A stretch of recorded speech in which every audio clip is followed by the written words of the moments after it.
2009 সালে যে 25শে ফেব্রুয়ারি 26শে ফেব্রুয়ারিতে যে নির্যাতিত হয়েছে, আর যেটা পরিকল্পনা ছিল তাদের, যে তারা তাদের জীবনটাকে নষ্ট করে দিয়েছে। আমাদের আত্মীয় স্বজন আমরা সবাই তাদেরকে নিয়ে চিন্তায়। আজ আমাদের মা নানি তারা সন্তানের জন্য কেটে কেটে মরছে, অথচ তারা কিছুই দোষ করেনি।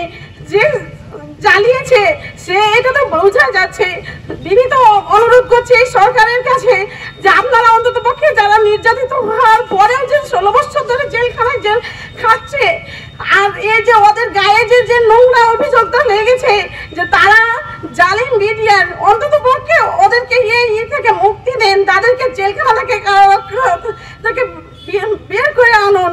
কারণ তাদেরও জীবন আছে। 16 বছর ধরে একটা মানুষ অন্যায় না করেও যে নিজের জীবনটাকে শেষ করে দিচ্ছে, তার ফ্যামিলি যে অসহায় আছে, এটা কি কেউ আপনারা বুঝছেন না?